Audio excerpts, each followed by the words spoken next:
So it seems Roblox is trying to find a lot of new ways to make people pay for the $5 monthly plus subscription by sending out a survey to figure out what exclusive features players would actually want added to the game. You can see this being talked about in a recent tweet from Blockchain News, where they show a screenshot of a survey asking people what would make them most likely to stay subscribed if they were to add just one new feature to this Roblox Plus idea. And they give a few different choices for people to pick, like custom app color themes and profile frames or rich text with special emojis, custom animations for when you spawn to a game. All of these things sound like really basic features that probably should have been added to the platform for free years ago instead of being held back for a $5 paywall. Now you might think that this is just your typical survey that technically only appears whenever you leave a game, and the first thing you think of doing is just clicking off because, like, honestly, who cares? Unless you actually look into the survey and then you realize that there are two specific options that would make you want to puke. Number one is this option called AI generated avatars and avatar items, where you would literally just use a text prompt to generate original avatars and clothing and accessories from scratch. Now this is a very concerning thing to read on an official survey because the entire catalog is currently running on the backs of real people who spend countless hours designing and modeling items before they ever get the chance to upload it to the website. We have an entire community of UGC creators who rely on selling these items just to make a living or just to earn some extra Robux to spend on the platform. If they decide to suddenly add a plus subscription feature where anyone can just type a few words into a box and get a brand new item without putting any actual effort or paying a real artist for their work, then the entire economy of the catalog is going to collapse overnight. Every single artist on the platform will lose their main source of income because the average player is always going to choose a cheaper and faster option, even if the quality ends up looking very questionable and full of strange inconsistencies. So we're looking at a scenario where the executives are trying to figure out if players would pay a monthly fee to cut human creators entirely out of the picture, and this basically translates to, what is the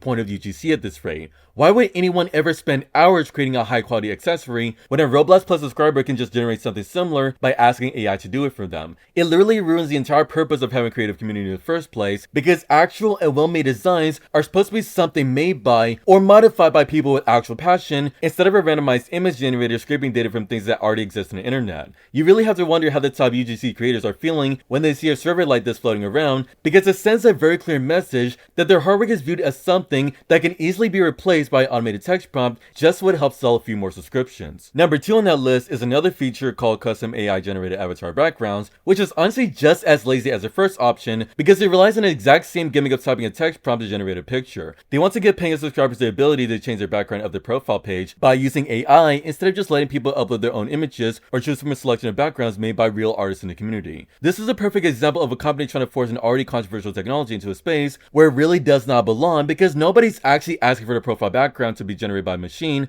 that just throws random shapes and colors together. Now, I actually think that profile customization would be a really cool idea for the platform, and the easiest solution to that would have been to just like use it by a cool background from the avatar shop to support their favorite creators, but instead they're trying to hide this feature behind a paywall, and even worse, slapping a little AI badge on it. The main problem with this background generation idea is that it basically ignores what made the platform so popular in the beginning, which was the ability for players to truly express themselves through their own unique creations. When you rely on a text prompt to make a background for you, it ends up looking very generic and weird because the machine does not actually understand what it's drawing, and it often messes up the small details that make an image look good. We have all seen how awkward and soulless these generated images can look when they're used in other places across the internet, and bringing that same cheap aesthetic to probably every single Plus subscription profile is going to make the platform feel very corporate and lifeless. It's actually just 100% obvious that the people in charge are completely disconnected from reality because they're prioritizing these AI generation features over things that will actually improve the platform and fix the issues that people complain about every single day. The most frustrating part of all of this is knowing that enough people will probably click yes on each of these options in the survey out of pure curiosity, which will easily give the executives all the data they need, even if the vast majority of the player base would have actually voted no in the first place, meaning that they're probably just going to push it out anyway and basically ruin it all for UGC creators on the platform. And the craziest thing is that this AI generated avatar stuff is not even the first step in their plan to wipe out its own economy. David Bajuzli actually went on a podcast recently and admitted that he wants to use the exact same text prompts to replace human animators next. To hear the actual podcast clips where they talk about turning the entire game creation process into AI, go ahead and click the video on the left right now.